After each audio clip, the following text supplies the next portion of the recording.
अस्सलामु अलैकुम।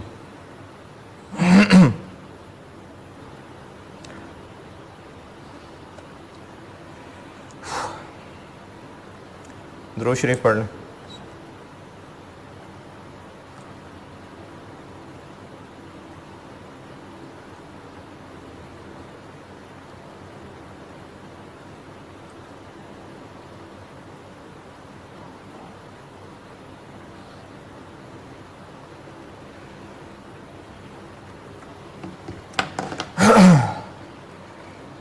होमवर्क कौन सा दिया था? होमवर्क क्या दिया था? 2016 दिया था? नहीं, 2011।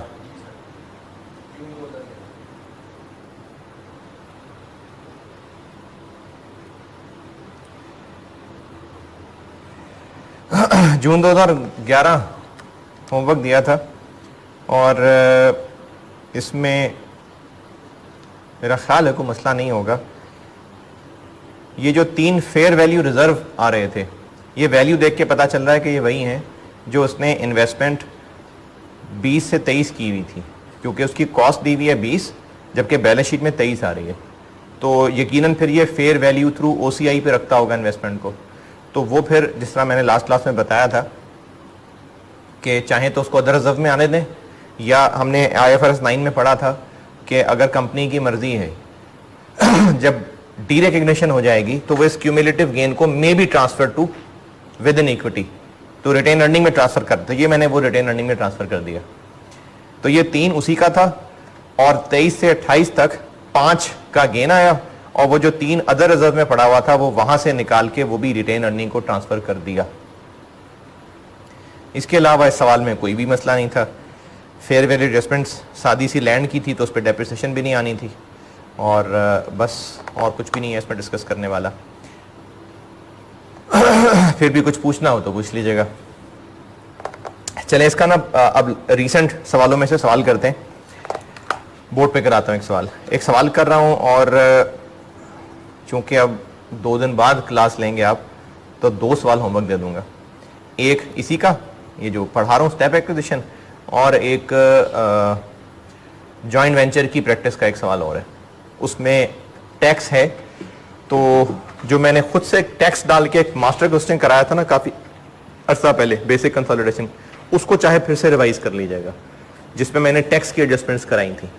तो एक आपको मैं इसी टॉपिक का सवाल होमवर्क दूंगा, और एक जॉइंट वेंचर का और प्रैक्टिस के लिए जो रीसेंट क्वेश्चन है दिसंबर 19 का, वो दूंगा। तो उसमें टैक्स है, डेफर टैक्स। अगर हाथ ना डालना चाहें तो मर्जी आपकी, अदरवाइज मैंने जो बेसिक कंसोलिडेशन में एक मास्टर क्वेश्चन कराया था जिसमें मैंने डेफर टैक्स की एडजस्टमेंट्स डाली थी, समझाई भी थी, तो वो उसके अंदर डेफर टैक्स टेस्ट हुआ था। तो ये 2 सवाल होमवर्क दूंगा और एक अभी क्लास में करवा रहा हूँ।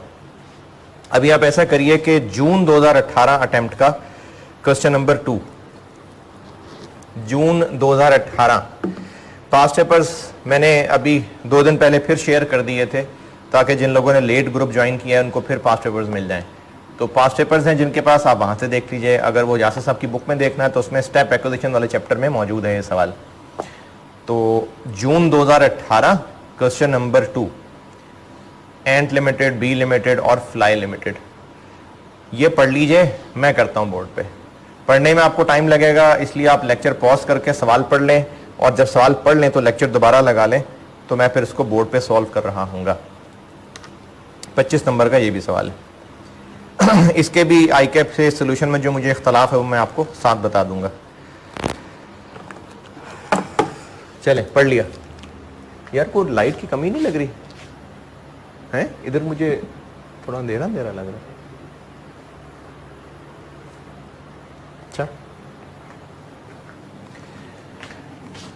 अच्छा, इस सवाल में है क्या? स्टेप एक्विजिशन है, और कौन सी वाली है? S to S है कि A to S है, या सादी इन्वेस्टमेंट टू S है?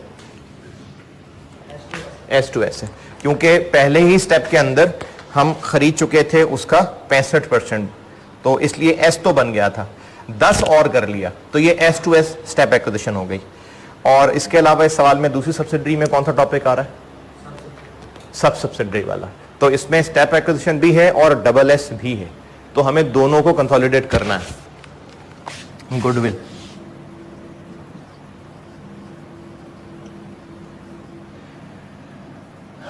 एक है कौन सी, बीएल, क्या है एस सब्सिडरी, बीएल और एफएल।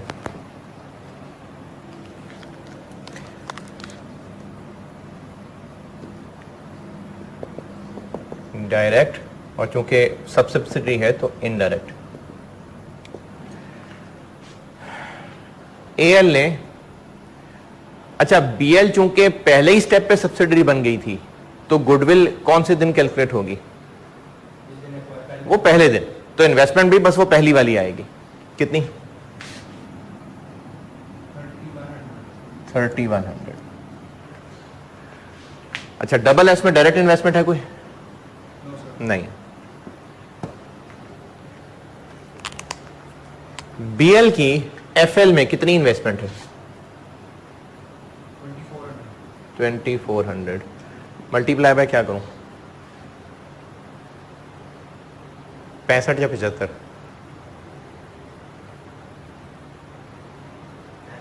क्यों, क्योंकि साथ वाला कॉलम नहीं।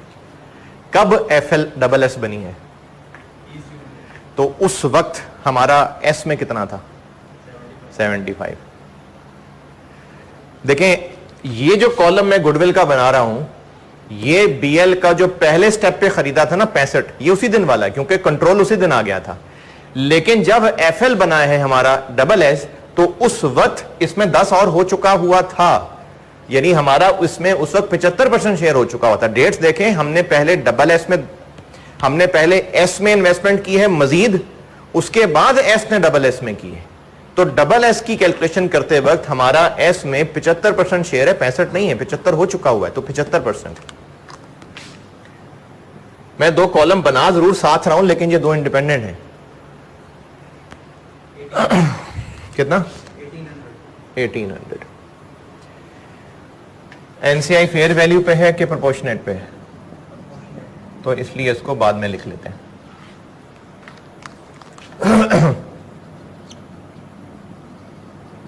Net assets at acquisition, share capital कितना था बीएल का, 4000, एफएल का, अदर रिजर्व्स थे, प्रीमियम था, रिटेन्ड अर्निंग्स थी। एसएल की किस दिन वाली, पहली एक्विजिशन वाली, 520, 1150।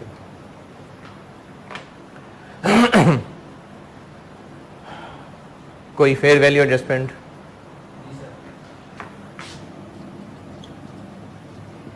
किसकी है, प्लांट की, बीएल की कि एफएल की,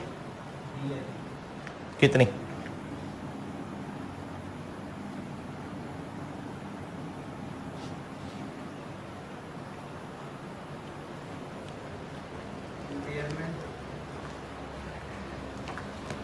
यहां पर ना एक धोखा देने के, धोखा तो नहीं, तो खैर नहीं टेस्ट किया है, यहां पर वैल्यू इन यूज बताई है और फेयर वैल्यू भी बताई है, और वैल्यू इन यूज हायर है। तो एक जहन में बात ही आती है कि रिकवरेबल अमाउंट होती है फेयर वैल्यू और वैल्यू इन यूज में से हायर, लेकिन हम यहां पर रिकवरेबल अमाउंट नहीं निकाल रहे, हम फेयर वैल्यू एडजस्टमेंट कर रहे हैं। जो बीएल का प्लांट है इसकी कैरिंग अमाउंट है 140, फेयर वैल्यू है 120 और वैल्यू इन यूज दी हुई है 150। ये पॉइंट इसलिए डाला है कि स्टूडेंट इसको इंपेयरमेंट टेस्टिंग के एंगल से देख ले। हां ये एक अलग बात है कि वैल्यू इन यूज भी कम होती, वैल्यू इन यूज भी अगर कम होती तो एस यकीनन इसकी इंपेयरमेंट टेस्टिंग करता। देखें एस ने I-36 तो लगाना ही होता है ना, तो एस इसकी यकीनन इंपेयरमेंट टेस्टिंग करता, और अगर उसने इसको रिकॉर्ड ना किया होता तो हम उसके प्रॉफिट्स में रिकॉर्ड करते। यानी अगर ये वैल्यू इन यूज 130 मिलियन होती, 130, तो एस की नजर से देखें तो carrying amount 140, fair value 120, value use मैं कह रहा हूं 130 होती, तो रिकवरेबल 130 होती। फिर अगर ऐसा होता कि कैरिंग अमाउंट 140 दी हुई है, फेयर वैल्यू 120 दी हुई है और वैल्यू यूज 150 दी हुई है, मैं कह रहा हूं कि अगर ये 130 होती तो रिकवरेबल 130 होती, और एस का ये एसेट 10 इंपेयर होता, तो हम एक्विजिशन डेट पे ही एस के लिए ये इंपेयरमेंट लॉस करते हैं अकाउंट फॉर, क्योंकि एस ने IAS 36 तो लगाना चाहिए ना उसको। कहां? हाँ हाँ, देखो एस की ये रिटेन अर्निंग ठीक नहीं है ना, फिर तो हम इसको ठीक करते, हम इसमें 10 लॉस चार्ज करते, क्योंकि IAS 36 उसको लगाना चाहिए था। लेकिन IAS 36 की अभी जरूरत इसलिए नहीं पड़ी क्योंकि ये 150 है, कोई इंपेयरमेंट नहीं है, तो एस की हद तक तो सारे मामला ठीक हैं। लेकिन ग्रुप पॉइंट ऑफ व्यू से हमने आइडेंटिफाइबल नेट एसेट्स को फेयर वैल्यू पे लाना होता है, रिकवरेबल अमाउंट पे नहीं लाना होता। तो बेशक ये ज्यादा है, लेकिन हमने इसको फेयर वैल्यू पे लाना है, ये है फेयर वैल्यू एडजस्टमेंट। क्योंकि कंसोलिडेशन में जो एस के एसेट्स कंसोलिडेट किए जाते हैं वो फेयर वैल्यू पे किए जाते हैं, एक्विजिशन डेट पे। ये बेसिक तरीका है कंसोलिडेशन का। तो इसमें दो बातें, मैं दोनों बातें रिपीट कर रहा हूं। अगर ये 130 होता और इस पे एस की नजर से, अभी मैंने कंसोलिडेशन की बात नहीं की, एस की नजर से भी इंपेयरमेंट होनी बनती और एस ने अकाउंट फॉर ना की होती तो हम कर देते और एस की ये वाली अर्निंग्स ठीक करते। लेकिन चूंकि इंपेयरमेंट नहीं बन रही तो एस के मामला ठीक है। अब आते हैं ग्रुप के पॉइंट ऑफ व्यू से, तो एस के एसेट्स की फेयर वैल्यू एडजस्टमेंट करनी होती है, रिकवरेबल अमाउंट एडजस्टमेंट नहीं करनी होती। तो गुडविल निकालते हुए 150 का कोई काम नहीं है, हमने कैरिंग अमाउंट को फेयर वैल्यू से कंपेयर करना है। तो इस पे नेगेटिव फेयर वैल्यू एडजस्टमेंट आ गई 20 की।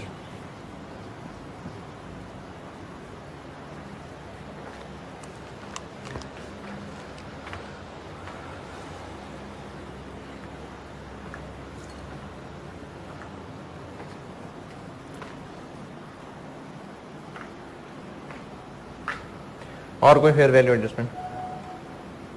कंटेंजेंट लायबिलिटी है, ये किसकी है? इसको किस पे रखना होता है? फेयर वैल्यू पे। फेयर वैल्यू पे। तो एक्विजिशन डेट पे फेयर वैल्यू कितनी थी?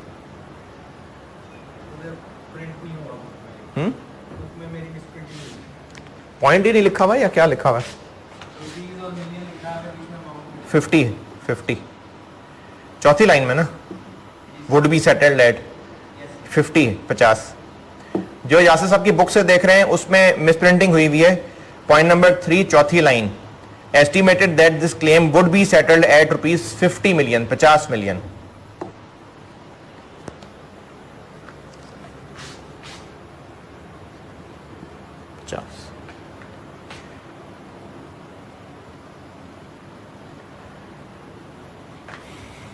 $4,500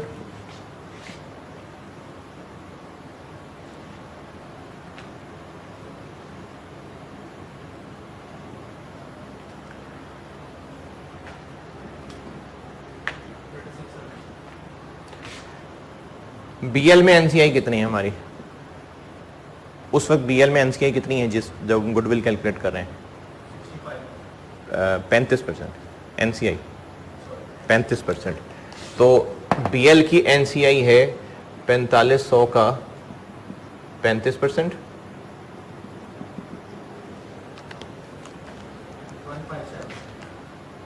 1575। और एफएल की चूंकि डबल एस है, इफेक्टिव निकालनी पड़ेगी। 3600 पे इफेक्टिव निकालनी पड़ेगी, वर्किंग 1.1।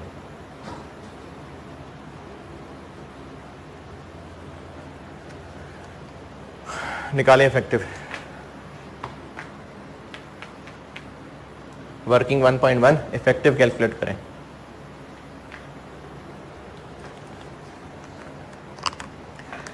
BL का FL में 60% है और हमारा BL में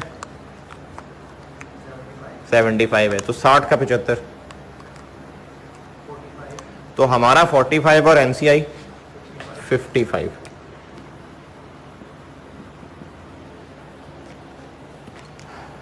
%55 तो NCI के पास है, तो फिर हमारा कंट्रोल कैसे हुआ इस पे?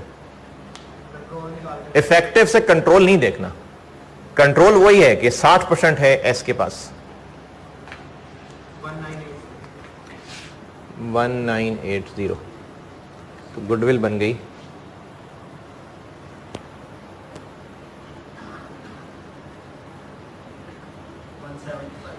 इधर।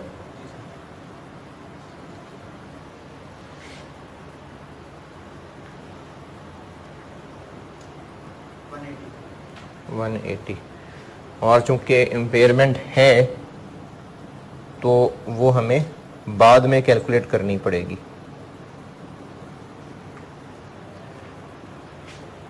बाद में क्यों कैलकुलेट करनी पड़ेगी? क्योंकि वो इसकी रिकवरेबल अमाउंट दी हुई है, तो इसका भी तरीका बताया था मैंने वही मास्टर क्वेश्चन के अंदर। तो ये हो गई गुडविल।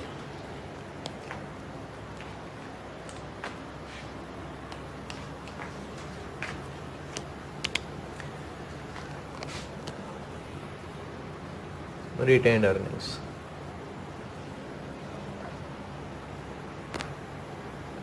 AL BL, अच्छा BL के 2 कॉलम बनेंगे।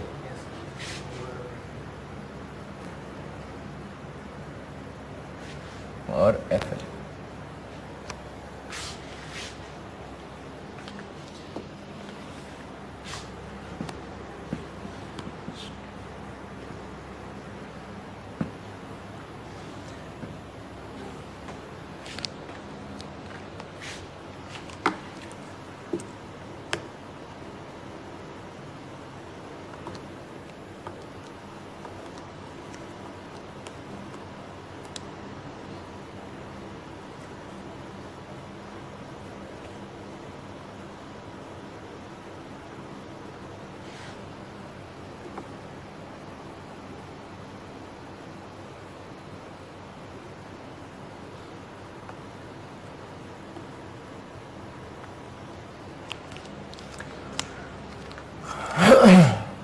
बैलेंस शीट में रिटेन अर्निंग्स AL की कितनी,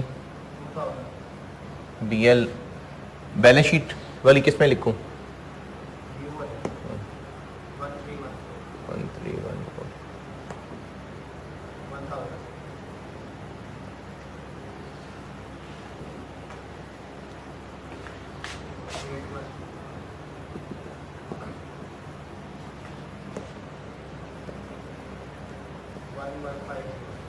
किस में? 520 किस में लिखूं?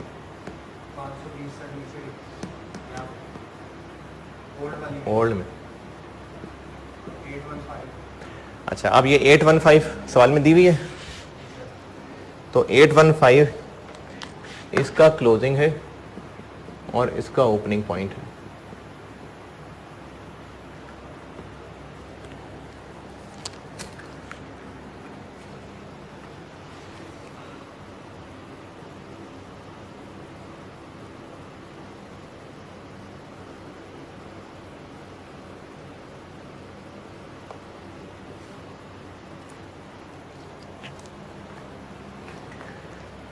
यहाँ से कुछ रिटेन अर्निंग्स वाला प्लांट की एक्स्ट्रा डेप्रिसिएशन। अच्छा, चूंकि नेगेटिव फेयर वैल्यू एडजस्टमेंट थी तो एक्स्ट्रा डेप्रिसिएशन ऐड हो जाएगी।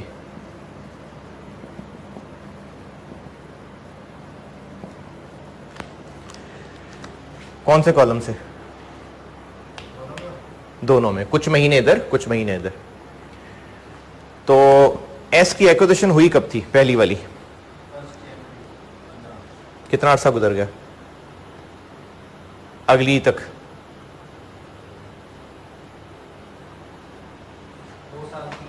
2 साल 3 महीने।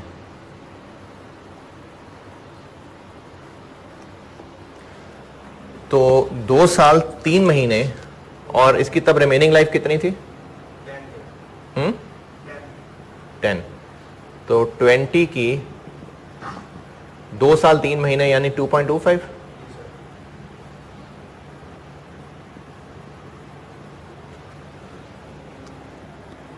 कितनी? 4.5। और ये नई शेयर होल्डिंग को कितना अर्सा गुजरा है? 9 महीने। तो 20/10 2 इंटू 9/12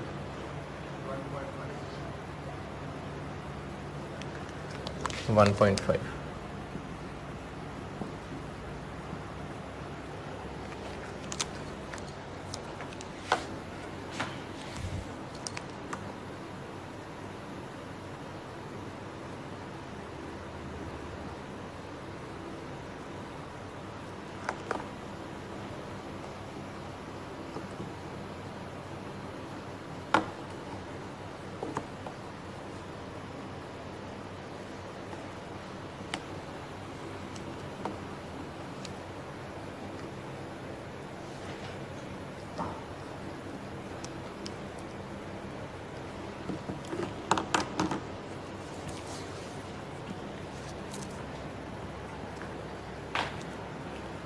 और कंटिंजेंट लायबिलिटी, क्या करूं कंटिंजेंट लायबिलिटी का? क्यों क्यों?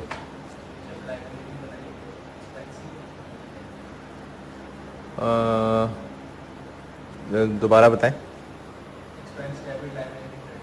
नहीं, वो तो हमने कंटिंजेंट लायबिलिटी नहीं, अब इस साल बनाई है उसने क्या? इसने एफएल ने बना ली है? कब सेटल हुई है?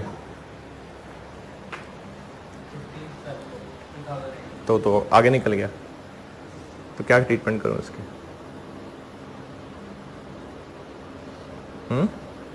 क्या करनी चाहिए?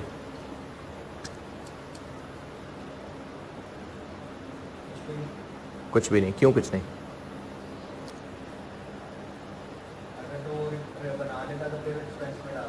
अच्छा, अगर वो बना के ले आता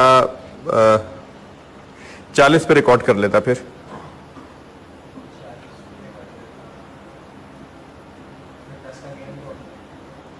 दस का गेन होता या उसका 40 रिवर्स कर देते?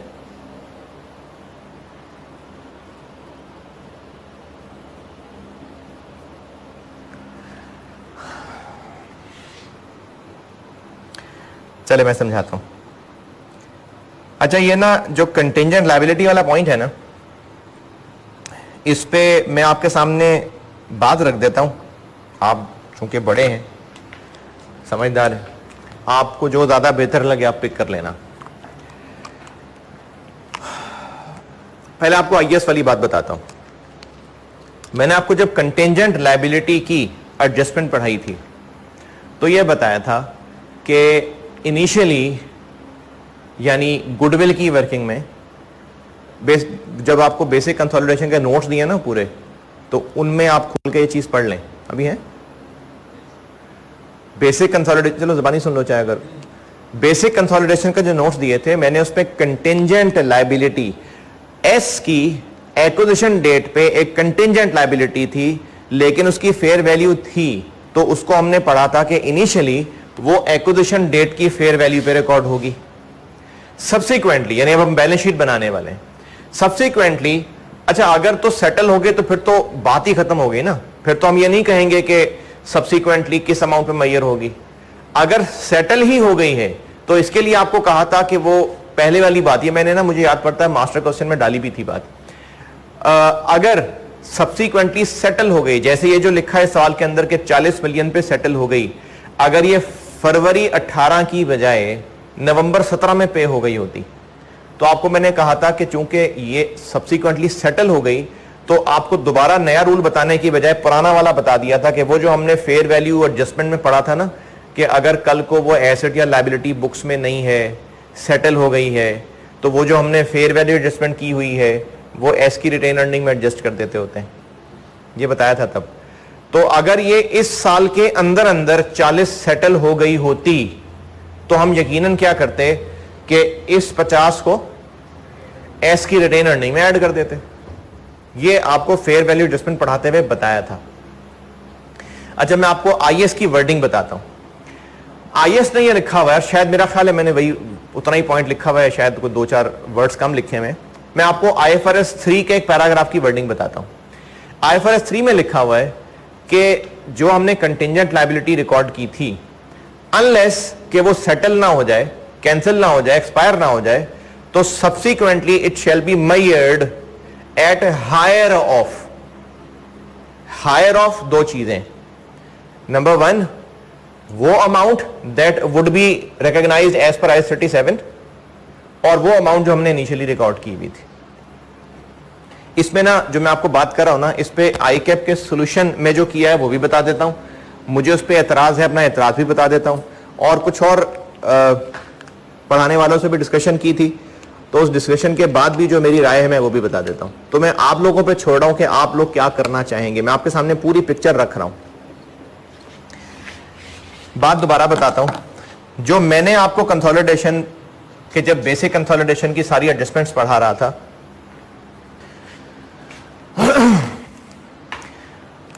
कंटिंजेंट लायबिलिटी के बारे में आपको सिखाया हुआ है कि अगर हमने एस की एक्विजिशन डेट पे एक उसकी कंटिंजेंट लायबिलिटी की फेयर वैल्यू निकाली है तो वो गुडविल की वर्किंग में तो आएगी।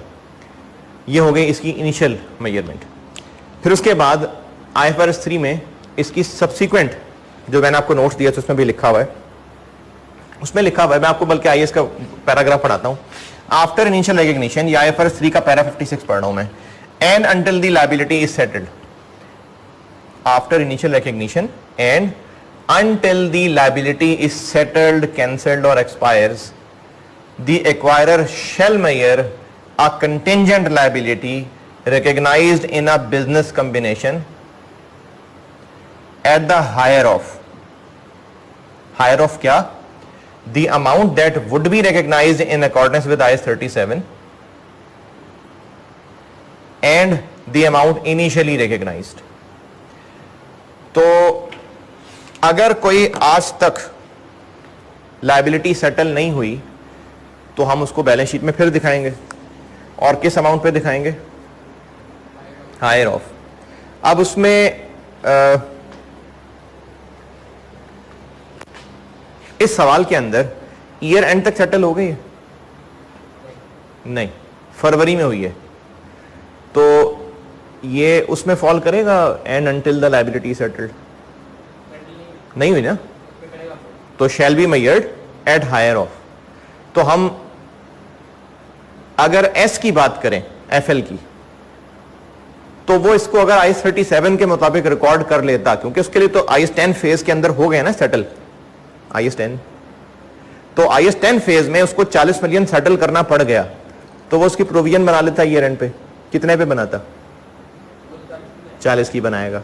तो क्या लिखा हुआ है? Higher of amount that would be recognized in accordance with IAS 37 and amount initially recognized। तो IAS 37 के मुताबिक बनती तो 40 पे बनती, और इनिशियली हमने कितनी रिकॉर्ड की है? 50। फेयर वैल्यू 50 है उसकी। एस ने डिस्क्लोज 70 का किया था, लेकिन फेयर वैल्यू 50 है उसकी। तो किस पे रिकॉर्ड रहने दें? 50 पे या 40 पे? मेरी अंडरस्टैंडिंग भी यही है, मेरी अंडरस्टैंडिंग भी। आप लोग, आप चूंकि जब बड़े हो जाते हैं, जो होता है ना कैफ का बच्चा, वो तो बिल्कुल नन्हा सा बच्चा होता है, उसको जो टीचर बता दे वो बस उसको चुप करके मानता है। लेकिन आर्टिकल में जब आप जाते हैं तो आप प्रैक्टिकल वर्क करते हैं और आपको मजीद एक्सपोजर मिलता है। तो इसलिए मैं आपको बता रहा हूं, हो सकता है आप उससे एग्री करें, हो सकता है डिसएग्री करें। आईकैप के सोल्यूशन में क्या हुआ, और जो मुझे एक दो दोस्तों से डिस्कस करके भी आइडिया हुआ, जो उनके कमेंट्स थे वो मैं उससे इतना मुतमईन नहीं था, क्योंकि देखें आईएस है ना, तो उसमें डिफरेंस ऑफ ओपिनियन हो सकता है।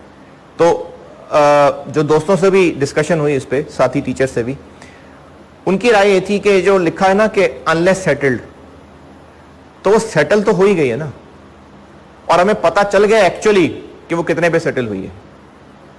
एक्चुअली कितने पे सेटल हुई है? 40 पे। बेशक वो ईयर एंड के बाद हुई है, लेकिन पता तो चल गया ना एक्चुअली कितने पे हुई है।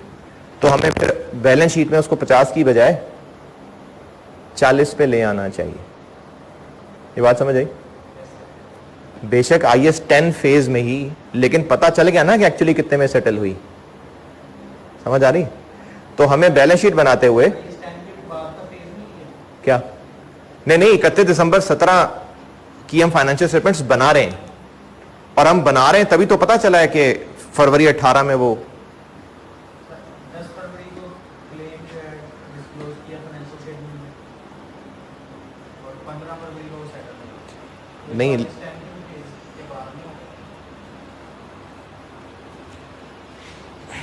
देखें, ये जो सवाल में ऊपर बैलेंस शीट दी है ना, ये ड्राफ्ट है।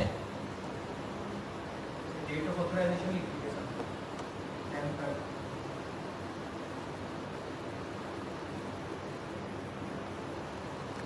अच्छा हाँ ठीक है, तभी नहीं, देखो वो उसने ऑथोराइज कर लिया ना, FL ने, हमने अभी नहीं किया। हम अभी बना तो रहे हैं कंसोलिडेटेड, तो हमें तो नजर आ गया ना। उसकी चूंकि ऑथराइजेशन डेट गुजर गई थी, इसलिए तो उसने स्टिल कंटिजेंट लायबिलिटी दिखाई थी, वरना वो प्रोविजन बना लेता। तो उसकी डेट गुजर गई थी, हमारी भी नहीं गुजरी। हम पेरेंट हैं और कंसोलिडेटेड फाइनेंशियल स्टेटमेंट्स बना रहे हैं, तभी तो ऊपर ड्राफ्ट दी हुई है, और हम ही तो बनानी है कंसोलिडेटेड। अब तो FL की चूंकि ऑथराइजेशन डेट गुजर गई थी, देखें ऑथराइजेशन डेट क्या है, जब डायरेक्टर्स अप्रूव कर दें, तो उन्होंने जल्दी कर दी अप्रूव। अब जब उन्होंने अप्रूव कर दी तो हमने भी नहीं की, हमारे पास है मार्च तक का टाइम। तो हमें तो नजर आ गया ना कि 40 पे सेटल हुई है। तो इसमें एक डिस्कशन ही है कि चूंकि हमें नजर आ गया है कि IS 10 फेज के अंदर 40 पे एक्चुअली सेटल हो गई है, तो हमें अपनी ग्रुप बैलेंस शीट में भी इसको 50 से 40 पे ले आना चाहिए। ये एक राय है। मेरी राय ये है कि अगर ये इस तरह से IS 10 फेज में लाने वाली बात होती, तो जहां स्टैंडर्ड्स आपस में इतने कनेक्टेड हैं और इतना केयरफुली दूसरे स्टैंडर्ड्स के हिसाब से वर्डिंग चेंज कर रहे होते हैं, तो ये बात IFRS 3 में क्लियरली लिख दी जाती। जब IFRS 3 ने लिखा है, IFRS 3 ने, कि जब तक सेटल नहीं होती, ईयर एंड तक सेटल तो नहीं हुई ना, मैयर तो करना है कि नहीं करना, मैयर तो करना है। तो unless settled shall be measured at higher of वो amount that would be recognised as per IS 37, तो वुड बी रिकॉग्नाइज्ड 40 रिकॉग्नाइज होती, और वो जो इनिशियल है। तो मेरी राय इसमें यही है कि 50 पे ही रहनी चाहिए। लेकिन अगेन ये इंटरप्रिटेशनल डिफरेंस है, और इस पे ICAP के सोल्यूशन के अंदर इसको 50 से 40 पे कर दिया था। तो आपके सामने मैंने पिक्चर रख दी है। मेरा जो इत्मीनान है वो 50 पे ही है। अगर 50 से 40 पे करेंगे तो उसकी क्या इंप्लीकेशन होगा? क्या, किस बेस पे करेंगे? क्या फर्क क्या पड़ेगा? अगर 50 पे रहने दें, अगर 40 पे रहे, अगर 50 पे रहने दें तो इधर हम कुछ नहीं करेंगे। अगर 40 पे रहने दें तो यहाँ 10 की इनकम दिखा देंगे, मतलब 40 पे ले आए तो 10 की इनकम दिखा देंगे। तो ये फर्क है। ये मैंने आपको इतनी लंबी कहानी इसलिए सुनाई है कि चूंकि एक इंटरप्रिटेशनल डिफरेंस है, और जिन लोगों से मेरी डिस्कशन हो रही थी मार्केट के बाकी टीचर से, तो वो भी इस पर कोई बहुत कॉन्फिडेंट नहीं थे इस बात पे। यदि इनकी राय है कि चूंकि अब वो एक्चुअल अमाउंट सेटल हो गई है, तो फिर हमें ये पैराग्राफ नहीं देखना चाहिए। ये एक इंटरप्रिटेशनल डिफरेंस है। तो इसलिए मैंने आपके सामने पिक्चर पूरी इसलिए रखी है कि जो आपको ठीक लगे आप ऐसे कर लें। अगर आपको लगता है कि 50 पे रहना चाहिए, मुझे ज्यादा कन्विंस मैं इस बात पे हूं कि 50 रहना चाहिए, क्योंकि जब IS ने लिखा है कि जब तक सेटल नहीं होती शैल बी मैयर्ड, तो फिर शैल बी मैयर्ड तो फिर शैल बी मैयर्ड। लेकिन अगर आपको इस बात पे ज्यादा कन्विंस लगते हैं आपके, जी अगर पता चली गया है कि 40 पे सेटल हुई है, तो हम क्यों बैलेंस शीट में इसको 50 दिखाएं, क्यों ना 40 कर लें? ये भी आपकी राय हो सकती है। तो इसलिए आपको जो मुनासिब लगे आप कर लें, चाहे तो उसको 50 पे रहने दें, चाहे 40 पे रिड्यूस कर लें। अगर 50 पे रहने दें तो फिर इधर कुछ नहीं करना, लेकिन अगर आप 50 से 40 पे ले आते हैं तो फिर उसको 10 कम करना है ना, तो वो 10 इसकी इनकम बन जाएगी। ओके, तो मैं है जी जी होते हैं होते हैं सेपरेट से हट के एक तो सेपरेट के तो होंगे ही ना। हाँ, जो ग्रुप की मिला दम लाते हैं उसके हमने बहुत सारी चीज़ों के डिस्क्लोजर देने होते हैं, बिल्कुल हैं। तो ये उसमें बताएंगे बात। नोट्स चेक करके बताऊंगा, मतलब मुझे वो डिस्क्लोजर, चूंकि वो टेस्ट होते नहीं इसलिए मैंने उन पर और नहीं किया ज़्यादा, तो वो देख के पता चल सकता है। तो इसलिए मैं इसको 50 पे रहने दे रहा हूं, तो इसलिए इसका कुछ नहीं कर रहा। अगर आप इसको 40 पे करना चाहें तो फिर ये 10 की यहां पर इनकम आ जाएगी। और रिटेन अर्निंग्स वाली कोई चीज सवाल में?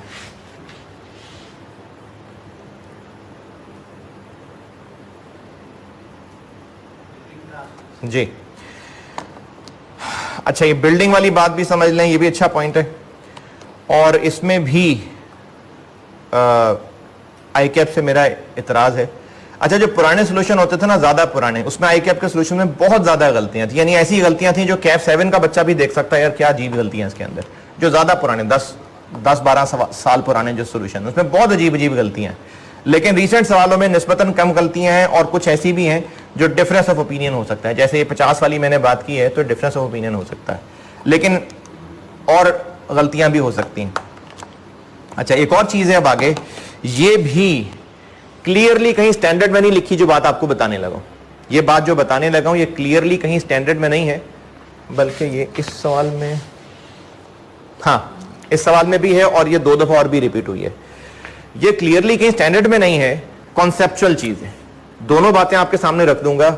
इस पे पहले आपने एक दफा पूछा था मुझसे, मैंने बेसिक क्लास, जब बेसिक कंसोलिडेशन पढ़ा रहा था, तब मैंने ये चीज जिक्र की थी। इस सवाल में ये वाली बात नहीं है, लेकिन इसी पैटर्न पे एक और चीज की मिसाल है। बात ये थी कि अगर पी ने एस को एक 50 मिलियन वाली गुड्स 55 की इसको बेच दी, तो इसके स्टॉक में 55 आ गया, इसने 5 का प्रॉफिट कमा लिया, और इसके पास ये इन्वेंट्री में सारी की सारी मौजूद है। और हुआ क्या कि ईयर एंड तक आते आते इसकी एनआरवी 50 थी, तो इसने क्या किया, इसको राइट डाउन कर लिया।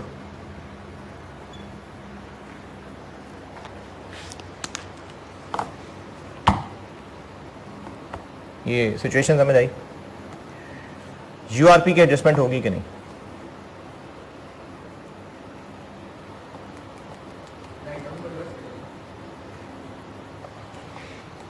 इसके पास यूआरपी की एडजस्टमेंट होगी कि नहीं?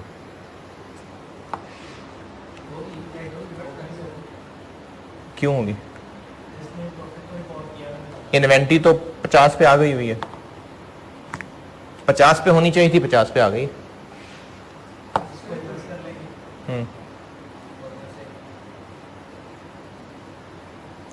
यानी यूआरपी एडजस्ट होना चाहिए। किस वजह से होना चाहिए? हाँ, मेरी भी यही राय है। आई कैप के सॉल्यूशंस में इसका यूआरपी एडजस्ट नहीं किया हुआ, कंसिडरिंग कि इन्वेंट्री 50 पे आ तो गई है, लेकिन एक चीज जिसपे प्रॉफिट कमाया था वो चीज तो अभी भी वहीं की वहीं है। तो सेलर का प्रॉफिट उसका रियलाइज, यार ये बंद हो गई लाइट,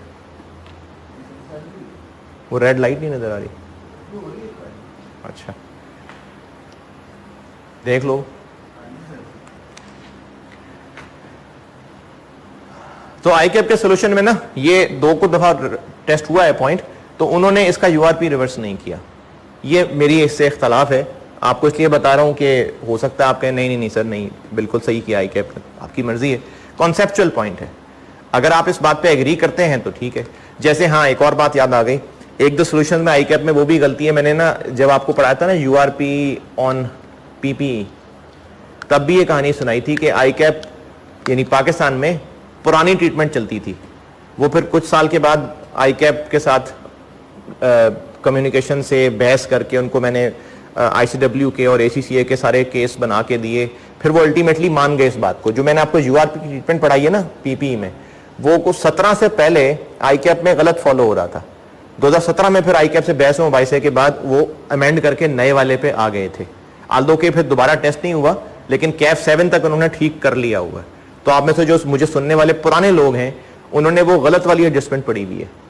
गलत वाली एडजस्टमेंट क्या होती थी कि अगर पीपीई बेचा है तो प्रॉफिट सेलर में एडजस्ट करते थे और डेप्रिसिएशन बायर में एडजस्ट करते थे। ये गलत ट्रीटमेंट है। ये पहले कभी होती थी, लेकिन आज से कोई 10-12 साल पहले ना इंटरनेशनली चेंज हो गई थी और कॉन्सेप्चुअल थी वो जो चेंज आई थी। तो मैंने आपको जो ट्रीटमेंट यूआरपी ऑन पीपी सिखाई हुई है वो इंटरनेशनली सही है और लॉजिकल है। आई कैप ने कैप 7 लेवल पे उसको अमेंड कर लिया हुआ है। तो इसी तरह से ये कॉन्सेप्चुअल चीज है।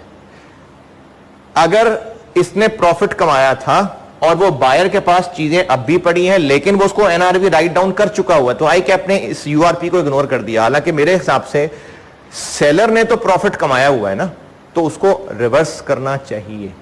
तो ये आई कैप के सॉल्यूशंस के अंदर यूआरपी ऑन गुड्स के सूरत में अगर बेची हुई चीज को फिर से वैल्यू चेंज कर लिया गया है तो वो इस यूआरपी को छोड़ देता है। इस सवाल में भी ऐसी एक चीज थी जो मैंने आई कैप से चेंज की हुई है।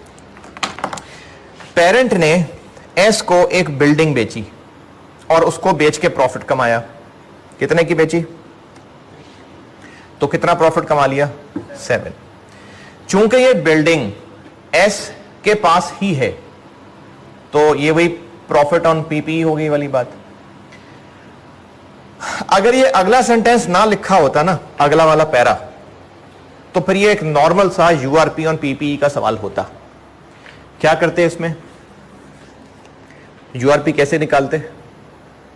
7 और उसमें से एक्स्ट्रा डेप्शन लेस करते। लेकिन इसमें एक्स्ट्रा डेप्शन लेस करने की जरूरत नहीं है। ये मैं 2 स्टेप्स में बता रहा हूं। पहला स्टेप, एक्स्ट्रा डेप्रिसिएशन पे एक्स्ट्रा डेप्शन लेस करने की जरूरत नहीं है। क्यों जरूरत नहीं है?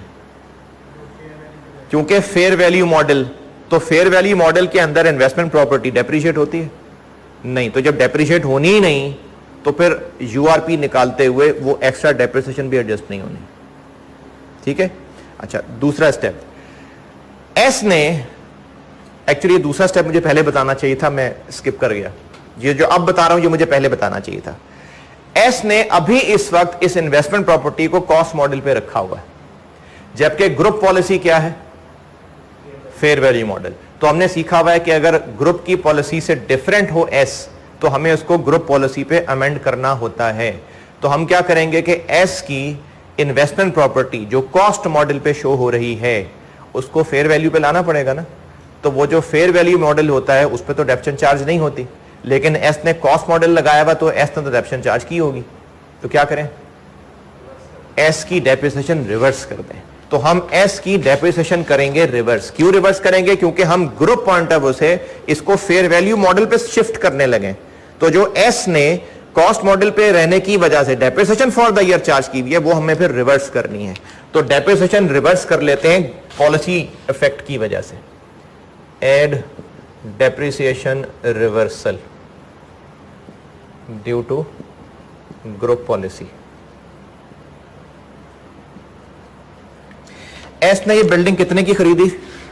50। तो इसने 50 को कितने साल पे डेप्रिशिएट किया होगा?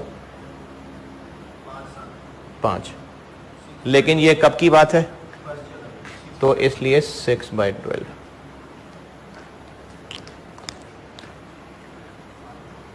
कहां पर करूं? इधर इधर किस कॉलम में करूं? न्यू वाले में, क्योंकि ये 75% के खरीदने के बाद है। इधर कितनी? 5।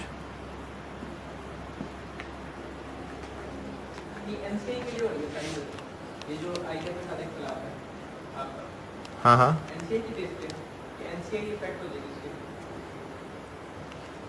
हाँ हाँ हाँ बिल्कुल ऐसे ही है, एनसी इफेक्ट हो जाएगी। हमारा फोकस ये नहीं होगा कि ग्रुप पॉइंट ऑफ व्यू से सारी चीजें ठीक है। मतलब जब हम कहते हैं कि टी ने प्रॉफिट कमाया, हम कहते हैं कोई मसला नहीं, उसने अगर प्रॉफिट कमाया। मसला है अगर वो चीजें अब भी बाकी रह जाएं तो उसका प्रॉफिट अनरियलाइज्ड है। चीजें बाकी रह जाएं, ग्रुप की नजर से प्रॉफिट रियलाइज हो गया। चीजें बाकी रह जाए ना, मतलब अब जब हमने एसेट बेचा उसको, हाँ। फॉर एग्जांपल एसेट तो बाकी है, लेकिन एसेट की डेप्रिसिएशन चार्ज का एक्चुअली वो एसेट भी प्रोपोर्शनेटली खत्म होता जा रहा है ना। डेप्रिसिएशन चार्ज होती जाएगी तो प्रोपोर्शनेटली एसेट खत्म होता जाएगा। ग्रुप की नजर से रियलाइज हो गया, चाहे डेप्रिसिएशन वो उसका रियलाइज होने का एक नॉर्मल तरीका है। इसमें रियलाइज इसमें भी हो गया है। वही बात करूंगा कि कॉन्सेप्चुअल डिसएग्रीमेंट हो सकता है। मतलब अगर एक चीज डेप्रिशिएट होकर खत्म होती तो उसका नॉर्मल रियलाइजेशन का तरीका है,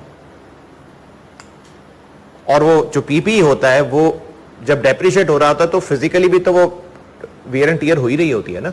फिजिकली भी वो चीज तो नहीं बच रहा होता। बेशक ये नहीं कि उसके हाथ पांव टूट रहे होते हैं, लेकिन फिजिकली वो चीज नहीं बच रहा होता, उसमें वियर एंड टियर हो रही होती है, उसकी फिजिकल ऑब्सोलेसेंस हो रही होती है, हो तो रही हो रही है। अब ये एनसीए ने चार्ज किया एनआरटी, एनसीए से नाम एस ने जी सिर्फ एस में से यानी एस की जो प्रॉफिट लॉस बन देते हैं उसी के मुताबिक एनसीए को जानी चाहिए इसमें। तो एनसी एस के लिए तो लाजमी है ना कि एनआर ने भी राइट डाउन करे। एस के लिए चीज लाजमी है ना कि एनआर भी राइट डाउन करनी करनी है। एनआर तो राइट डाउन नहीं। देखो है तो असल में वो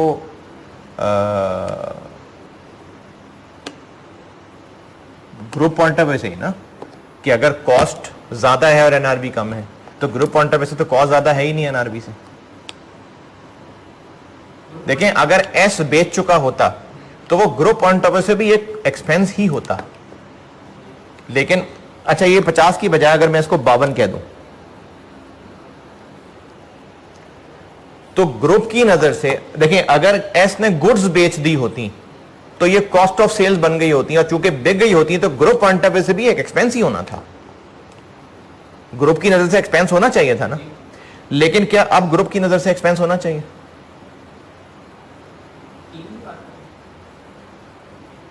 ग्रुप पॉइंट ऑफ व्यू से कॉस्ट कितनी है? ग्रुप के वाले नहीं है, नहीं होना चाहिए ना, तो फिर रिवर्स होना चाहिए उसको। एनसीए को जिस प्रॉफिट में तो शेयर मिलना चाहिए। नहीं नहीं नहीं नहीं, देखो एनसीआई को हमने इस प्रॉफिट में से फिजिकली पैसे नहीं देने, ना ये फिजिकली देख के उन्होंने खुश होना है। देखो ना अगर ग्रुप की पॉलिसी है, ग्रुप की पॉलिसी कि रिवैल्यूएशन मॉडल पे जाना है, हम रिवैल्यूएशन मॉडल पे चले जाएं और एसेट ज्यादा डेप्रिशिएट होने लग जाए, एस का एक्सपेंस कम आने लगे, प्रॉफिट कम आने लग जाए तो एनसीआई वाले रोना शुरू हो जाएंगे भाई हमारा क्या कसूर है। तो हम एनसीआई को नहीं दिखा रहे फिगर्स। ऐसा नहीं है कि एस का जो प्रॉफिट निकलेगा उसमें से 20% हिस्सा एनसीआई को देना है, ऐसा नहीं है। ये ग्रुप की फाइनेंशियल स्टेटमेंट्स है। हाँ, एनसीआई वाले ये देख के खुश या परेशान नहीं हो रहे। अच्छा, आपको सवालों के आवाज नहीं आ रही होगी तो इसी बात पे ही डिस्कशन हो रही थी। तो अगर आपने इस पे कोई कमेंट करना तो आप ग्रुप में भी कह सकते हैं, अलग से भी मुझे कह सकते हैं। बता क्या रहा था मैं? हाँ, इस सवाल की ट्रांजेक्शन बता रहा था कि 2 स्टेप्स समझाए मैंने। असल में दूसरा स्टेप पहला स्टेप दूसरे नंबर पे बता दिया, मैं बात रिपीट करता हूं। इस सवाल में जो ट्रांजैक्शन हुई है मैं वो 2 स्टेप्स में बता रहा हूं। पहला स्टेप, चूंकि एस ने इस बिल्डिंग को इन्वेस्टमेंट प्रॉपर्टी माना और कॉस्ट मॉडल पे रखा तो डेप्रिशिएट किया होगा। ग्रुप पॉइंट ऑफ व्यू से ये फेयर वैल्यू मॉडल पे आना चाहिए। तो हमने सीखा था कि अगर एस की फाइनेंशियल स्टेटमेंट्स डिफरेंट पॉलिसीज पे बनी हो जबकि ग्रुप की पॉलिसीज कुछ और हो तो हमें एस को पॉलिसीज के मुताबिक एडजस्ट करना होता है। ये पहले एक पास पेपर के सवाल में वो इन्वेंट्री की भी एडजस्टमेंट की थी, FIFO वेटेड एवरेज वाली। तो हम अगर इसको ग्रुप की नजर से देखते हुए फेयर वैल्यू मॉडल पे लाएंगे तो जो एस ने अपनी बुक्स में डेप्रिसिएशन चार्ज की हुई है वो रिवर्स करनी पड़ेगी। ये मैंने वो रिवर्स कर दी। चूंकि ये 75% का रिश्ता बनने के बाद की चीज है इसलिए मैंने इस वाले कॉलम में लिखा है। पुरानी होती तो मैं यहां लिख देता। तो ये 5 मैंने डेप्शन रिवर्स कर दी जी। अच्छा, अभी मैंने आधी बात की है ना कि चूंकि फेयर वैल्यू मॉडल पे लाना है तो इसको हमने जो डेप्रिशिएट किया हुआ वो रिवर्स करना पड़ेगा, कर दिया। अब दूसरे स्टेप पे आते हैं, पेरेंट के पॉइंट ऑफ व्यू से। पेरेंट ने एक बिल्डिंग बेच के प्रॉफिट कमाया था कितना? 7 का। और वो चूंकि बिल्डिंग अभी ग्रुप के अंदर ही है तो प्रॉफिट अनरियलाइज हो गया। फिर 7 का 7 अनरियलाइज है या एक्स्ट्रा डेप्शन एडजस्ट होगी इसमें? एक्स्ट्रा डेप्शन क्यों एडजस्ट नहीं होगी? क्योंकि हमने रिवर्स कर दी। तो जब एक्स्ट्रा डेप्शन है ही नहीं तो सारा का सारा 7 अनरियलाइज्ड है। वो 7 हम पेरेंट में से रिवर्स कर देंगे क्योंकि अनरियलाइज्ड है।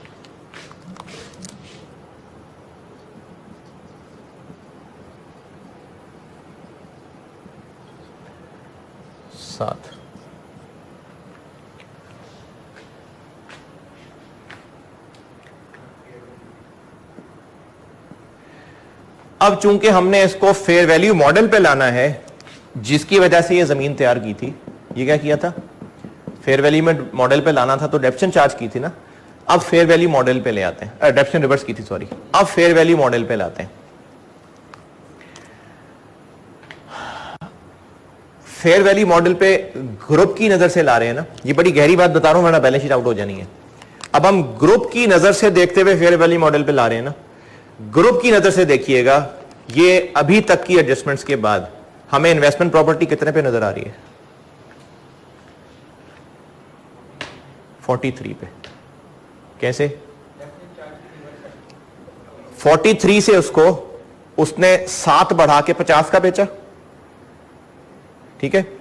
प्रॉपर्टी एस ने 50 की रिकॉर्ड की और 50 से आगे उसने 5 डेप्रिशिएट कर दी, तो हमने 5 की डेप्शन रिवर्स की, 50 पे आ गई, और 7 का यूआरपी रिवर्स कर दिया तो 43 पे आ गई। तो फेयर वैल्यू गेन बन जाएगा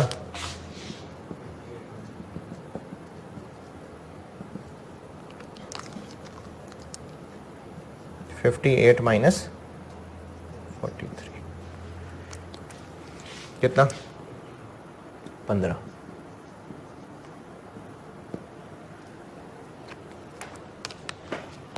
ये इसमें एक गहरा पॉइंट था, उसके अलावा तो अब इस क्वेश्चन में और कुछ नहीं है।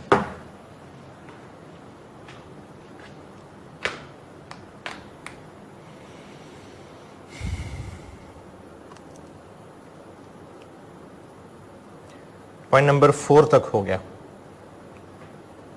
और पॉइंट नंबर 5 हमें आखिर में ही करना होता है। पॉइंट 6 ठीक है, हो गया। पॉइंट 7, अगर आपको आईएस 19 याद है तो ठीक है, अगर नहीं याद तो आप ऐसा करें, लेक्चर पॉज करें और आईएस 19 के जो बिल्कुल बेसिक सी कैलकुलेशन बताई थी, वो जो डीबीओ की एक रिकंसिलेशन बनाते थे और प्लान एसेट्स की एक रिकंसिलेशन बनाते थे, वही है इसके अंदर। मैं बोर्ड पे कर जरूर रहा हूं, अगर आपको बिल्कुल भूला भूला हो तो नोट्स खोल के देख लें, वरना इतना तो याद आ ही जाएगा जो बोर्ड पे करने लगा। अच्छा, मैंने आईएस 19 में नेट रिकंसिलेशन भी बताई हुई है या डीबी और प्लान एसेट्स की अलग अलग ही बताई है? नेट नहीं बताई थी? नेट भी हो सकती है, यानी दोनों को अगर नेट कर दें तो नेट हो जाएगी, लेकिन उसमें फिर कंट्री वो नहीं आ रहा होगा, बेनिफिट्स पेड नहीं आ रहे होंगे। बेनिफिट्स पेड क्या होते हैं?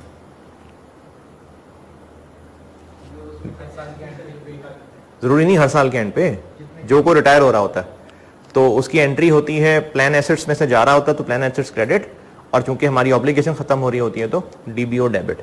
और अगर हम नेट वर्किंग कर रहे होंगे, नेट वर्किंग नहीं, नेट वर्किंग कर रहे होंगे तो इसमें ये शो होगा नहीं। क्यों? क्योंकि वही आपस में नेट हो रहे हैं। तो अगर आप डीबीओ और प्लान एसेट्स की रिकंसिलेशन अलग बनाना चाहें तो भी ये सवाल सॉल्व हो सकता है। आल्दो के इसमें आईके अपने कमेंट्स में लिखा है कि स्टूडेंट्स ने हमें 2 अलग अलग रिकंसिलेशंस की, मैंने तो इन्फॉर्मेशन ही पूरी नहीं दी थी, तो लेकिन हो सकता है, कोई मसला नहीं है। प्लान एसेट्स और डीबीओ की अलग अलग रिकंसिलेशन बना सकते हैं आप। अगर नेट समझ आ रहा है तो चाहे नेट बना दें, मैं आपको अलग भी बना के दिखा देता हूं और नेट भी बता देता हूं कि नेट बनाते तो कैसे बनाते। पॉइंट नंबर 6 कर रहा हूं, पॉइंट नंबर 7 सॉल्व करने लगा हूं। 7 है।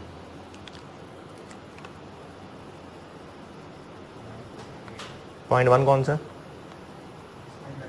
टेबल बना हुआ है। 2, 3, 4 office building, 5 recoverable amount. Recoverable amount नहीं, रिकवरेबल अमाउंट है ही नहीं।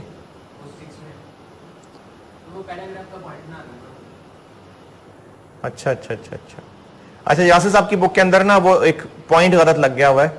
बहरहाल मैं ग्रेचुटी स्कीम वाला जो पॉइंट है ना वो सॉल्व कर रहा हूं, जो कि असल पेपर में पॉइंट 7 था, यासिर साहब की बुक में वो पॉइंट 8 प्रिंट हुआ हुआ है। इसमें मैं दोनों बता रहा हूं, यानी डीबीओ और प्लान एसेट्स अलग अलग भी बता रहा हूं और नेट करके भी दिखा देता हूं। पहले समझते हैं इसमें हुआ क्या है। हुआ यह है कि ग्रेचुटी स्कीम है एएल की और उसने उसकी रिकॉर्डिंग ठीक नहीं की हुई। उसने क्या किया हुआ है कि जो पेमेंट्स की है ना बस उनको एक्सपेंस बना दिया, no further adjustments have been made. आपको रेलेवेंट इंफॉर्मेशन दी है ताकि आप करेक्ट कर सकें, लेकिन एएल ने क्या किया है, जो पैसा जेब से गया एएल की जेब से, एएल की जेब से, प्लान एसेट से नहीं, एएल की जेब से उसने उसको एक्सपेंस बना दिया। अच्छा, एएल की जेब से कौन सा पैसा गया होगा? ये जो ऊपर टेबल बना हुआ है इसमें कौन सा पैसा एएल की जेब से गया होगा? कंट्रीब्यूशंस पेड, क्योंकि बेनिफिट्स पेड तो प्लान एसेट्स से जाते हैं, प्लान एसेट्स एक सेपरेट एंटिटी होती है। तो हमने अपनी जेब से जो पैसा दिया लिखा नहीं है, लेकिन इतनी तो अकाउंटिंग हमें अगर आती है तो एएल की जेब से जाने ही कंट्रीब्यूशंस पेड है। तो उसने क्या किया होगा कि जो कंट्रीब्यूशंस पेड हैं बस अभी उनको एक्सपेंस बनाया हुआ है, तो हम वो रिवर्स कर देते हैं।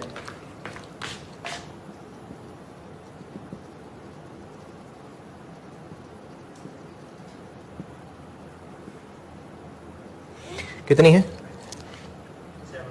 70। अच्छा, अब क्या हुआ कि जो एएल ने इस सारे की अकाउंटिंग की है वो हमने जीरो कर दी। अब हमने खाली ग्राउंड है और इसकी अकाउंटिंग करनी है। जो अकाउंटिंग की थी वो रिवर्स कर दी हमने, बस अब आईएस 19 का सवाल है और हमने इसकी पूरी अकाउंटिंग करनी है। तो मैं आपको पहले अलग अलग रिकंसिलिएशन बना के दे रहा हूं, फिर नेट भी दिखा देता हूं। डीबीओ और प्लान एसेट्स, इसमें आता है ओपनिंग बैलेंस, इसमें भी ओपनिंग बैलेंस होता है, फिर ओपनिंग बैलेंस पे लगता है इंटरेस्ट, इधर भी ओपनिंग पे इंटरेस्ट लगता है, फिर यहां आती है करंट सर्विस कॉस्ट। पास सर्विस कॉस्ट है सवाल में? नहीं है, तो बस करंट सर्विस कॉस्ट। फिर इसके अलावा यहां पर आता है बेनिफिट्स पेड, यहां भी बेनिफिट्स पेड आते हैं, लेकिन बेनिफिट्स पेड के अलावा कंट्रीब्यूशन पेड भी आता है।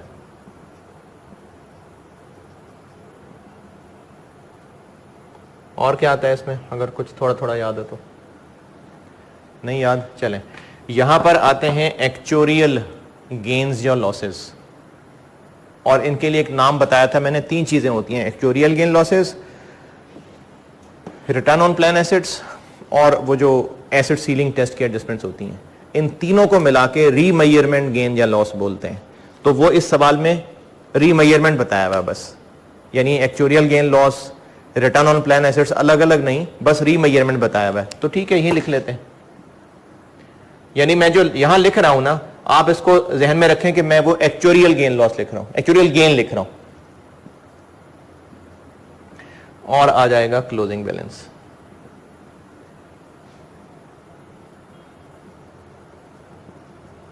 चले, इसमें से बताएं क्या क्या फिगर पता है। इस साल की अकाउंटिंग नहीं की, पिछले साल तक सब सही होगा, क्योंकि उसने कहा है कि फॉर द ईयर जो उसने किया ना, ड्यूरिंग द ईयर, तो पिछले साल तक तो सब सही होगा ना।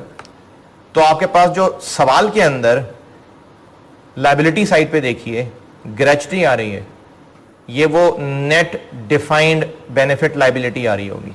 हम लोग बैलेंस शीट में क्या करते हैं, इन दोनों को नेट करके प्रेजेंट करते हैं। तो जो पिछले साल का बैलेंस आ रहा होगा वही है, क्योंकि इस साल तो उसने अकाउंटिंग ही नहीं की, तो इसका मतलब है ये ओपनिंग बैलेंस आ रहा है। तो 25 कहां लिखूं, वो इनका नेट है। तो अगर आप नेट से वर्किंग कर रहे होते तो फिर एक ही 25 ओपनिंग आ जाता। मैंने अब अलग अलग तोड़ दिया, तो तोड़ सकते हैं हम, है डाटा? नहीं है डाटा। आपको सवाल में रिक्वायरमेंट से जस्ट ऊपर क्या लिखा मिल रहा है,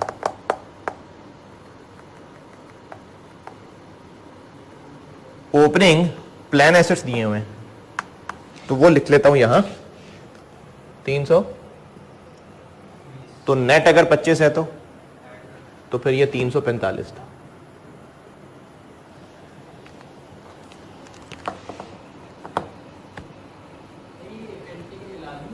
क्या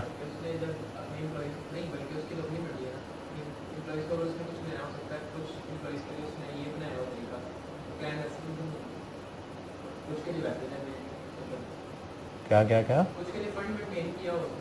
नहीं, डिफाइंड बेनिफिट होता ही फंडेड है। नहीं नहीं नहीं, जरूरी नहीं होता। कंट्रीब्यूशन, डिफाइंड कंट्रीब्यूशन फंडेड होता है, डिफाइंड बेनिफिट जरूरी नहीं है। अच्छा, फिर आगे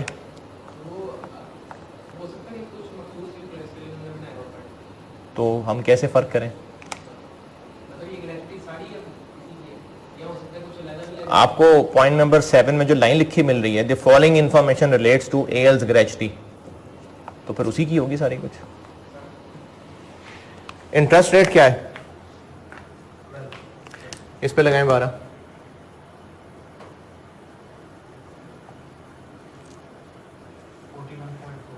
41.4 और इस पे 12 लगाएं,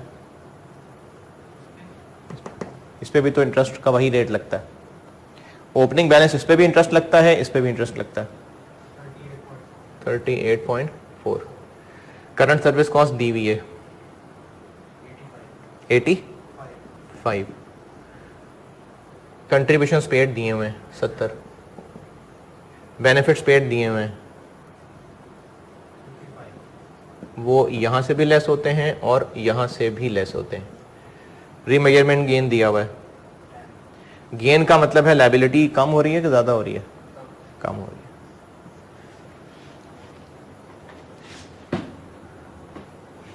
क्लोजिंग बैलेंस निकल आएगा, क्लोजिंग दिया नहीं हुआ था तो निकल आएगा।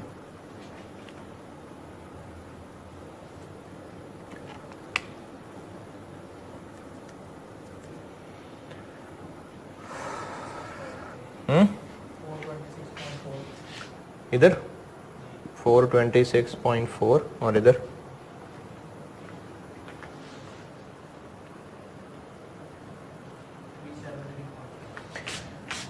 373.4।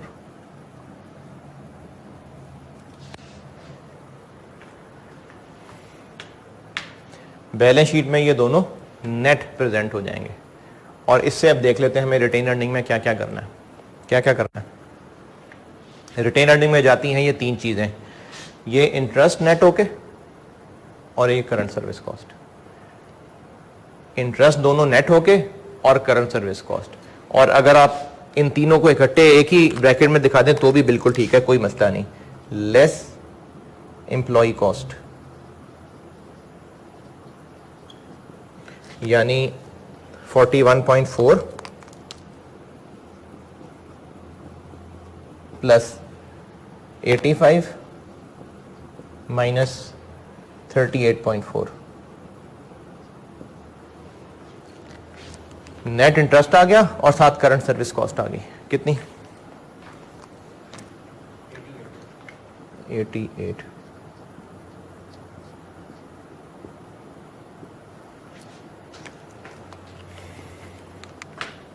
और ये 10 किधर जाएगा? ये OCI आइटम है तो ये अदर रिजर्व में जाएगा, और अदर रिजर्व तो है ही नहीं तो आप बना लेते हैं।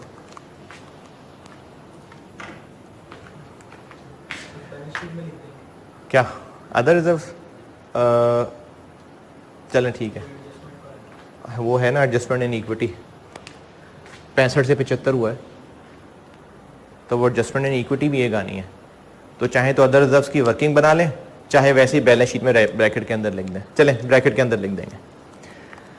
मैंने आपको एडजस्टमेंट इन इक्विटी सिखाई थी आखिरी क्लास में, और उसके बारे में कहा था कि वो IAS में तो क्लियरली मेंशन नहीं है, लेकिन किसी किताब के अंदर उसको रिटेन अर्निंग में कहा हुआ लिखने को, किसी में अदर रिजर्व में कहा हुआ। तो मैंने आपको कहा था कि अदर रिजर्व में लिख लें और नोट लिख दें कि अल्टरनेटिवली ये रिटेन अर्निंग में भी लिखा जा सकता था। तो एक वो एडजस्टमेंट है वो अदर रिजर्व में जानी है, और एक ये अदर रिजर्व में जाना है। तो चूंकि फिगर्स निकली हुई होंगी तो आप बैलेंस शीट में ही अदर रिजर्व्स के साथ ब्रैकेट में लिख लेंगे। ठीक है, नहीं बना था वर्किंग अदर रिजर्व्स की।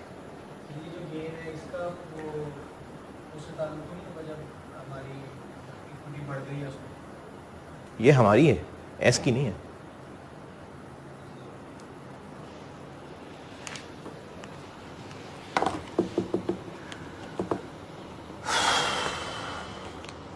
अब जब ये सारी रिटेन अर्निंग्स हो गई सॉल्व, तो अब आखिरी काम हम इम्पेयरमेंट, वो जो रिकवरेबल अमाउंट दी हुई है वो करके देखते हैं। FL की है, चले उसमें तो था भी कुछ नहीं। और अभी इस वक्त ये जो हमने ये कॉलम बनाया है, इसको क्लोज करने से पहले हम इम्पेयरमेंट टेस्टिंग करेंगे। अगर इम्पेयरमेंट लॉस सारा गुडविल को चार्ज होना हुआ तो गुडविल को हो जाएगा, लेकिन अगर गुडविल से ज्यादा हुआ तो फिर वो बाकी एसेट्स को होगा। तो इम्पेयरमेंट की वर्किंग करके देखते हैं। इम्पेयरमेंट टेस्टिंग किसकी करनी है, FL की कि BL की? FL की। अच्छा जी, अच्छा अगर ये नेट वर्किंग करता ना तो क्या करते, ओपनिंग बैलेंस में 25 आता, इंटरेस्ट 25 पे लगता, करंट सर्विस कॉस्ट ऐड हो जाती कि लेस हो जाती, नेट 25 क्या है, लायबिलिटी, तो करंट सर्विस कॉस्ट ऐड हो जाती, कंट्रीब्यूशंस पेड माइनस हो जाता, बेनिफिट्स पेड लिखा ही ना जाता।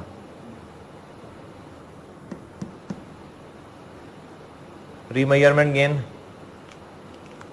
लेस हो जाता। ट्राई करें जरा, नेट बना के देखें जल्दी से, 2 मिनट लगेंगे, करके देख लो ना, पता चल जाए, कैलकुलेटर पे करके देख ले यार। अगर रिकंसिलेशन आप अलग अलग ना बनाए, एक ही नेट बनाते तो देखें क्या यही फिगर्स बन रही हैं, क्लोजिंग इतना ही बन रहा है, एक्सपेंस यही 88 निकल रहा है। ट्राई करके देखें।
कौन सी, ये सही नहीं है, this plus this minus this.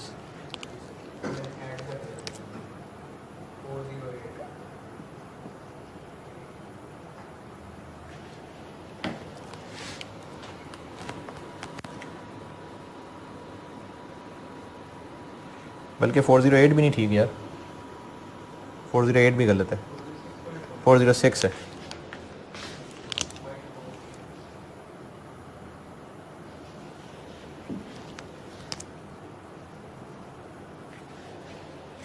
Net करके देखें बनता है कि नहीं।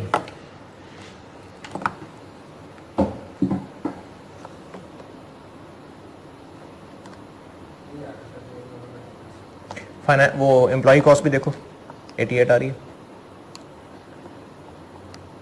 कैसे निकालेंगे।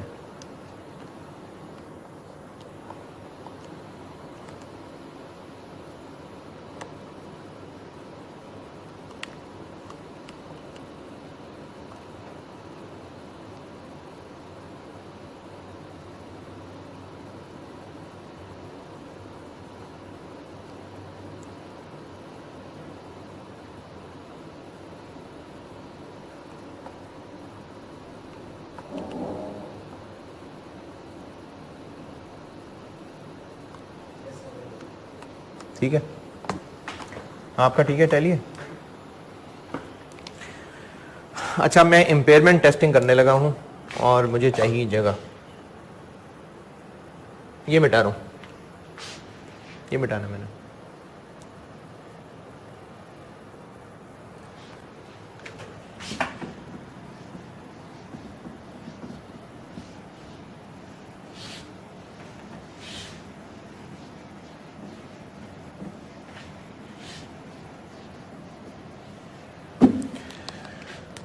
वर्किंग 5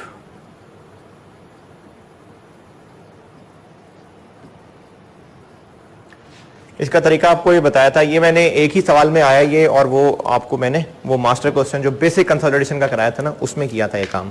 तरीका ये है कि जो एफएल की इस वक्त बैलेंस शीट में इक्विटी है, क्योंकि आपको जो फिगर दी हुई है रिकवरेबल अमाउंट, किसकी रिकवरेबल अमाउंट दी हुई है, क्या लिखा हुआ है, तो एफएल की रिकवरेबल अमाउंट का मतलब होता है एफएल के नेट एसेट्स की रिकवरेबल अमाउंट, क्योंकि जब बात होती है ना कंपनी की, पूरी कंपनी की, तो वो उस कंपनी के नेट एसेट्स की बात हो रही है। तो एफएल के नेट एसेट्स हैं कितने ईयर एंड पे? FL net assets year and पे हैं कितने? बैलेंस शीट से देख लेते हैं। कैपिटल कितना है? कैपिटल 35, 25 और रिटेन अर्निंग 1000, बस यही है ना इक्विटी में। तो एफएल के ईयर एंड पे जब इंपेयरमेंट टेस्टिंग हो रही है, नेट एसेट्स हैं 35, लेकिन ये तो हमने उसकी बुक्स से उठाए हैं। हमने और क्या कंसोलिडेशन एडजस्टमेंट्स किए हैं इसमें, और हमने मजीद इनमें क्या क्या खुद से कंटेंजेंट लायबिलिटी 50 और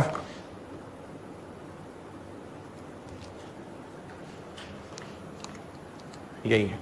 अच्छा, फिर इसके अलावा एक और चीज हम ऐड किया करते हैं, ये तो हो गए ना एस के वो एसेट जो उसकी बुक्स में है। ऐसे मजीद कौन से एसेट्स हैं? गुडविल, वो भी तो एफएल का ही एसेट है ना, यही वाली ये एफएल ही का एसेट है, तो साथ गुडविल भी ऐड होगी। अच्छा, कौन सी गुडविल? बल्कि ठीक है, गुडविल ऐड लेस ऐड, ठीक लिखा मैंने 180।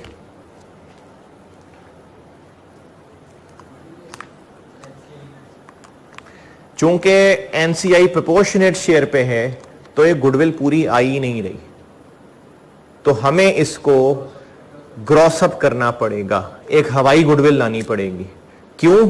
क्योंकि जो एफएल की रिकवरेबल अमाउंट है तो वो उसके सारे के सारे एसेट्स जो नजर आ रहे हैं वो भी, जो नहीं नजर आ रहे वो भी, क्योंकि एस के वो एसेट्स भी जो एस की बुक्स में नहीं है वो भी तो कमा के देंगे ना।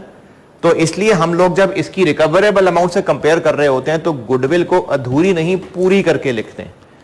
अगर हमने एनसीआई फेयर वैल्यू वाली मेथड फॉलो किया होता तो फिर वो गुडविल ऑलरेडी पूरी आ रही होती, लेकिन चूंकि एनसीआई प्रोपोर्शनेट शेयर पे है तो हमें गुडविल बुक्स में तो 180 ही रखनी है, लेकिन सिर्फ इंपेयरमेंट टेस्टिंग की वजह से इसको ऊपर करना पड़ेगा। तो गुडविल हमें यहां 180 की बजाय इसको ग्रॉस अप करना पड़ेगा। एनसीआई कितनी है इसमें? 55 और हम हैं 45। जी जी इफेक्टिव, क्योंकि हमने यहां इफेक्टिव लिया ना।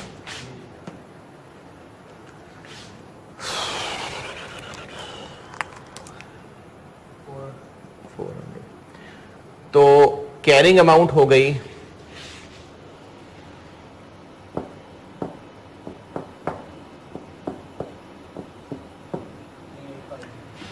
3850 और रिकवरेबल अमाउंट है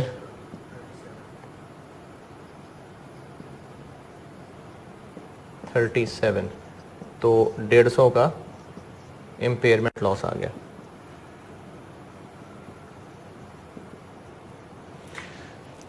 सारा गुडविल में ही एडजस्ट होगा या दूसरे एसेट्स की भी बारी आएगी? गुडविल में ही हो जाएगा। तो ये 150 का 150 यहां गुडविल को चार्ज कर दो? नहीं, उसको वापस लाना पड़ेगा। पहले हमने इसमें हवा भरी थी, अब लॉस चार्ज करते हैं, हवा फिर निकालनी पड़ेगी। ये पहले आपने ग्रुप में पॉइंट इस पे बड़ी बहस की हुई थी। अच्छा, ये पहले ग्रुप में भी ना कुछ स्टूडेंट्स ने इस पे काफी डिस्कशन की हुई थी जब मैंने ये पहली दफा कराया था मास्टर क्वेश्चन के अंदर।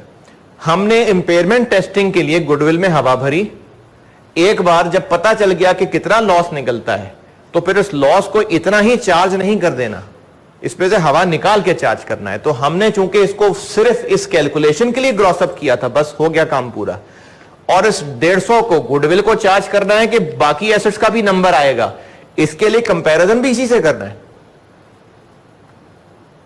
इससे कंपैरिजन करके क्या पता चला कि सारा लॉस गुडविल को चार्ज होगा, बस पता चल गया। चलो अब इसको जब यहां चार्ज करेंगे तो फिर वापस हवा निकाल के चार्ज करेंगे, यानी इसमें से हम 150 की बजाय 150 का 45% चार्ज करेंगे।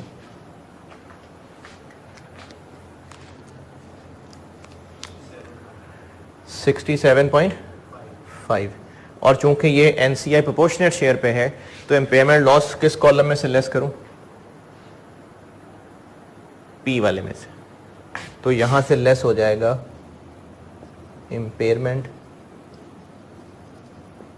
Of goodwill 67.5।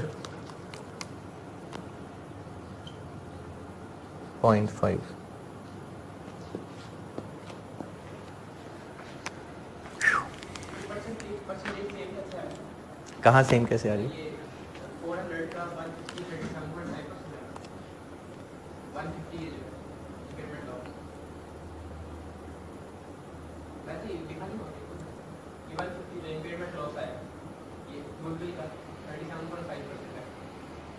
अच्छा,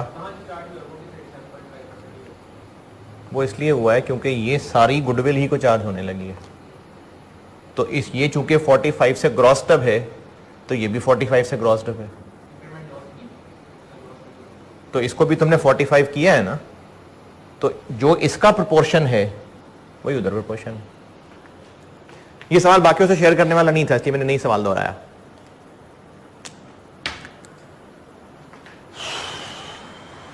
बस रिटेन अर्निंग हो गई पूरी। 1.5 घंटा हो गया सवाल करते हुए।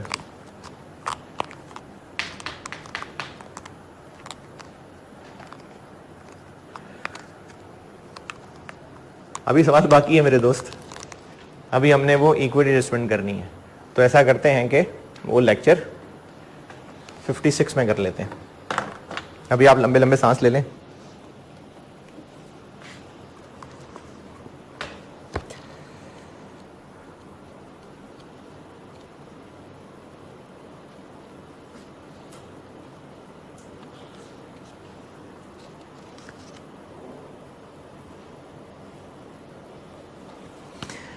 सही बुखारी में रिवायत है, और ये जो बात है ना, ये चूंकि है एक औरत के हवाले से, इसलिए इसमें जिसका जिक्र हो रहा है वो औरत है, लेकिन ये बात जनरली एप्लीकेबल है। सही बुखारी में रिवायत है, सैयदना अबू हुरैरा रज़ियल्लाहु तआला अन्हु से रिवायत है कि नबी अकरम सल्लल्लाहु अलैहि वसल्लम से अर्ज़ किया गया कि अल्लाह के रसूल सल्लल्लाहु अलैहि वसल्लम, फला औरत रात को क़याम करती है, मतलब तहज्जुद, और दिन को रोज़ा रखती है, नफली रोज़ों की बात हो रही है, और अमल भी करती है और सदका भी करती है। यानी ये सारे वो हैं जो नवाफिल गिना दिए, और बड़े टॉप के नवाफिल हैं कि दिन में रोज़े भी रखना बहुत टॉप का अमल है, तहज्जुद करना बहुत ही ज़बरदस्त अमल है, सदका करना, और अपने पड़ोसी को अपनी ज़बान से अजियत देती है। अब ये बात औरत की हो रही है और हो पड़ोसी की रही है, लेकिन हम सब अपने प्रोफेशनल लाइफ पे भी इसको अप्लाई करके देखें कि क्या हमारे कोलीग्स, हमारे जूनियर्स, हमारे सीनियर्स, हमारे घर वाले, हमारे दोस्त, क्या हमारी ज़बान से तंग हैं? अमल का कंपैरिजन देखिएगा, पहले उसके अमल गिनाए हैं। रात को क़याम करती है, दिन को रोज़ा रखती है, और अमल भी करती है, सदका भी करती है, और अपने पड़ोसी को अपनी ज़बान से अजियत देती है। ये सब हम अपने जो पब्लिक हमारी डीलिंग है ना, उस पर अप्लाई करके देखें, अमाल से कंपैरिजन देखें। आप सल्लल्लाहु ने फरमाया उस औरत में कोई खैर नहीं है और वो आग वालों में से है।